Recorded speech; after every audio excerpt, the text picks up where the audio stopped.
بتائیے سبحان صاحب، پچھلے 2-2.5 مہینوں سے جو ہے آپ کے اوپر کچھ الزامات لگے تھے، آپ کے اوپر کمپلینٹ بھی ہوئی تھی، یہ معاملہ کورٹ تک بھی گیا تھا، تو کیا معاملہ ہوا ہے اور کس طرح سے راحت ملی ہے آپ کو کورٹ میں؟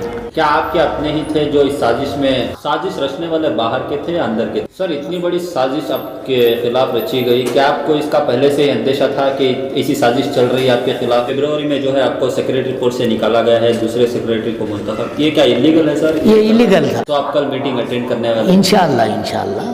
تو یہ ساری سازشیں آپ کے خلاف رچائی گئی تھی، جنہوں نے بھی رچائی ہے، کیا ان کے خلاف آپ کچھ کارروائی کریں گے؟ نہیں سر، آپ سے کیا کسی لوگوں کو ذاتی دشمنی تھی جو اس طرح کی سازش؟ بسم اللہ الرحمن الرحیم. عزیز ناظرین اور عزیز طلباء و طالبات، میں ڈاکٹر سبحان شریف، سیکریٹری الامین ایجوکیشنل سوسائٹی کی جانب سے آپ تمام کو میرا سلام پیش ہے. السلام علیکم رحمۃ اللہ وبرکاتہ. جی معزز ناظرین، میری عمر 60 پر 9 سال ہے اور تقریباً 40 سال سے میں تعلیمی میدان میں اور سماجی خدمات قوم و ملت کے لیے کرتا آ رہا. لیکن اور یہ بتاؤں کہ الامین ایجوکیشنل سوسائٹی کا میں ایک سینئر ممبر ہوں. تقریباً 1980 پر 4 میں بابا تعلیم ڈاکٹر ممتاز احمد خان صاحب نے مجھے ممبرشپ دی تھی اور 2006 سے میں ایگزیکٹو کونسل میں رہا الامین ایجوکیشن سوسائٹی کی. 2009 میں ڈاکٹر صاحب کو لے کر، جس میں ہمارے ساتھی حضرات ہیں، ہم سب نے کوشش کی کہ ڈاکٹر صاحب واپس آ کر الامین ایجوکیشنل موومنٹ کی سربراہی کریں. اس میں 2009 میں جب ایگزیکٹو کونسل کا اجلاس ہوا تو اس وقت مجھے جوائنٹ سیکریٹری کے عہدے پر فائز کیا گیا. حالانکہ ڈاکٹر صاحب مجھے خازن کا عہدہ دینا چاہتے تھے، مگر جو الامین ایجوکیشنل سوسائٹی کے سابق سیکریٹری جناب عرفان رزاق صاحب نے یہ مشورہ دیا کہ جوائنٹ سیکریٹری کا عہدہ انہیں دیں، کیونکہ انہیں سیکریٹریل کام میں تجربہ ہے اور وہ الماس ایجوکیشنل سوسائٹی سے یہ آئے ہوئے ہیں، ان کو کافی تجربہ ہے. تو الحمدللہ 2009 سے میں جوائنٹ سیکریٹری بنا اور 2013 میں الامین ایجوکیشنل سوسائٹی کا مجھے سیکریٹری نامزد کیا گیا. اور 2018 میں جب انتخابات ہوئے تو 5 سال کے لیے مجھے بحیثیت آنرری سیکریٹری مجھے الیکٹ کیا گیا 2018 سے 2023 تک، جس کا اپروول رجسٹرار آف سوسائٹیز نے دیا ہے. مگر یہ افسوسناک خبر تھی کہ آپ تمام کو معلوم ہے کہ کرونا کے وقت 28 مئی کو بابا تعلیم ڈاکٹر ممتاز احمد خان صاحب کا انتقال ہوا اور وہاں سے معاملہ کچھ بگڑتا گیا.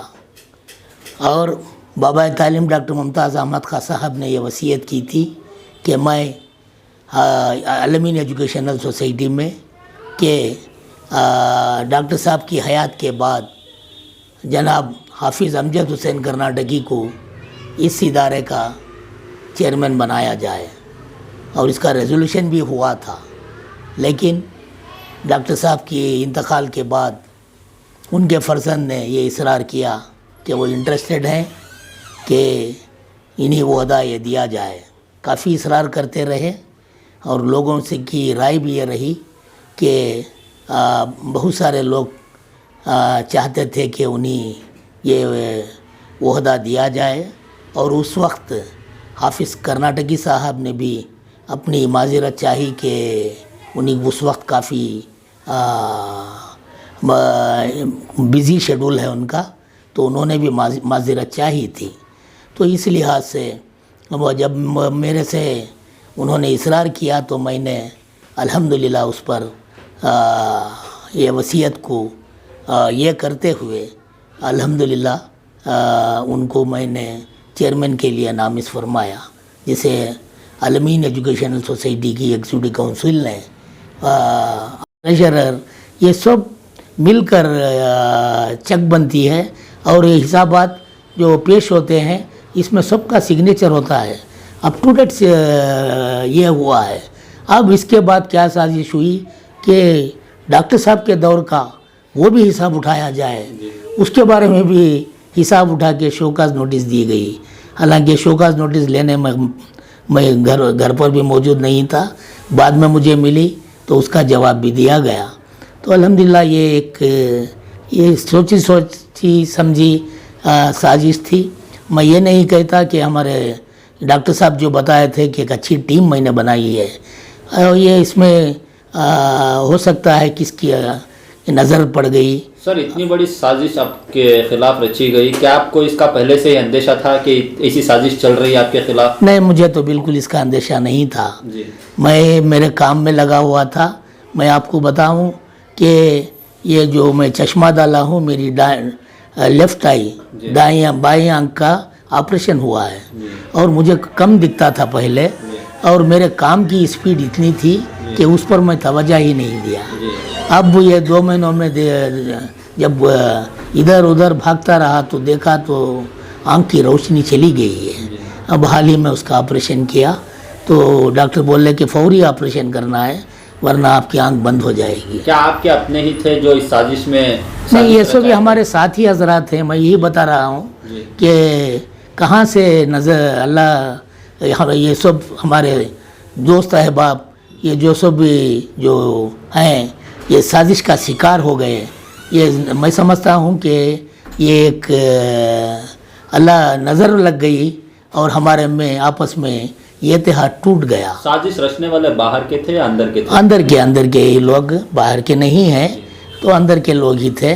میں یہی ان کو بھی نہیں بتاؤں گا، اور بار اللہ سے دعا کرتا رہا ہوں ہمیشہ کہ اللہ انہیں بھی یہ سب میں ٹیم میں بنانے میں ڈاکٹر صاحب کے ساتھ میرا بھی کافی رول رہا، تو میں اللہ تعالیٰ سے بار بار دعا کرتا رہا ہوں، ابھی کر رہا ہوں کہ اللہ انہیں اچھی ہدایت عطا فرمائے، اور میرے سے اگر کوئی غلطی ہے تو اللہ تو معاف فرمائے۔ تو کورٹ سے کیا ڈیسیجن آیا ہے سر؟ کس طرح سے راحت ملی ہے آپ کو؟ اب اسے مجھے کورٹ سے کیا راحت ملی ہے، جب لائف ممبرشپ سے سیکریٹری سے نکالے میں خاموش رہا، جب لائف ممبرشپ سے بھی نکال رہے ہیں تو یہ مجھے برداشت نہیں ہوا، کیونکہ ایک طرف سمجھوتا چل رہا ہے، دوسری طرف مجھے نکالا جا رہا ہے۔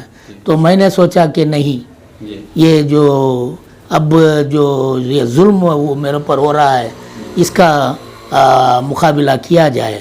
تو میں نے عدالت کا دروازہ کھٹکھٹایا الحمدللہ، اور عدالت میں یہ پیش کیا کہ میں کیا میرے سے غلطی ہوئی ہے اور میں کہاں صحیح ہوں۔ تو کہ ڈیفینڈنٹ جو ہیں ایگزیکٹو کونسل کے افراد، انہوں نے میرے کام میں دخل نہیں دینا اور میرے سیکریٹری کے پوسٹ میں دخل نہیں دینا، کیونکہ یہ جو میں 5 سال کے لیے الیکٹ ہوا ہوں، یہ ایک آرڈر ہے۔ اور دوسرا تو ڈیفینڈنٹ کو یعنی ایگزیکٹو کونسل کے افراد کو ڈائریکشن ہے کہ میری آفس کا لاک اوپن کیا جائے اور مجھے دیا جائے۔ وہاں سے یہ انجیکشن دیا گیا، یہ آرڈر دیا گیا ہے، اس میں ڈیفینڈنٹ کو میرے کام میں مداخلت نہیں کرنا اور میرے پوزیشن میں مداخلت نہیں کرنا ایز اے سیکریٹری آف عالمین ایجوکیشنل سوسائٹی بول کے یہ آرڈر ہوا ہے، کیونکہ میں 5 سال کے لیے الیکٹ ہوا ہوں۔ کہ جو کل جنرل باڈی میٹنگ ہونے والی ہے اس میں جو پارٹیسپیٹ کرنے کے لیے ڈیفینڈنٹ کو ڈائریکشن دیا گیا ہے ایگزیکٹو کونسل کو کہ مجھے الاؤ کیا جائے ایز اے سیکریٹری مجھے پارٹیسپیٹ کرنے کے لیے۔ میں امید کرتا ہوں کہ میرے ساتھی حضرات اس میں کوئی یہ جو آرڈرس ہیں اس پر عمل کریں گے انشاءاللہ۔ تو بتائیے سر کہ آنے والے دنوں میں پھر سے آپ کے اوپر کچھ FIRs ہونے کا اندیشہ ہے؟ مجھے اس کا اندیشہ بالکل ہے، جی کیونکہ بار بار کہہ رہے ہیں کہ اور بھی FIR ڈالیں گے، اور FIR ڈال کے مجھے تکلیف دینے کے منصوبے بنائے جا رہے ہیں۔ تو یہ اس میں کیا ہے، یہ بہت بڑا ظلم ہوگا۔ جی کیا میں ایک خدمت کے لیے آیا تھا، تو کیا ایک خدمت گار کے اوپر اس طرح کے ظلم کرتے ہیں؟ اگر اس سے میں اگر ہو سکتا ہے یہاں تک میں یہ 2-2.5 مہینوں میں زہر کھانے کا بھی سوچ لیا تھا، پھر سوچا خودکشی کرنا یہ اسلام میں اجازت نہیں ہے، اور ایسا ہی بھی اگر کرتے رہے تو جو لوگ میرے اوپر حملہ بھی کرنے والے ہیں کر کے یہ بھی معلوم ہوا ہے، ان کے نام تفصیل سے میں دے دوں گا انشاءاللہ۔ کیا معاملات میں FIR ہونے والے ہیں سر آنے والے جو یہی کچھ نہ کچھ جو ڈاکیومنٹ ہوتے ہیں اس کے بارے میں، یہ نہیں ہے وہ نہیں ہے، انہوں اٹھا لیے، زبان شریف یہ کر ڈالے وہ کر ڈالے، ایسا الزامات پر الزامات دھر رہے ہیں۔ تو اللہ انہیں اچھی سمجھ عطا فرمائے۔ جی سر، یہ جو جان کو دھوکہ ہے، پھر سے حملہ ہونے والا آپ کہہ رہے ہیں، کیا آپ کو سیکیورٹی کی ضرورت ہے؟ نہیں، سیکورٹی پہلے تھی، اب جیسے ہی میرے پر FIR ہوئے سیکورٹی کو ہٹا لیا گیا، اور جو میرے پر جو سیکورٹی دی گئی تھی کالج سے، جس کا ریزولوشن ایگزیکٹو کونسل نے کیا تھا، وہ سیکورٹی کو بھی نکال دیے، اب میرے پر سیکورٹی بھی نہیں ہے۔ دیکھیں گے، جان کو دھوکہ ہے؟ ہو سکتا ہے دھوکہ ہے۔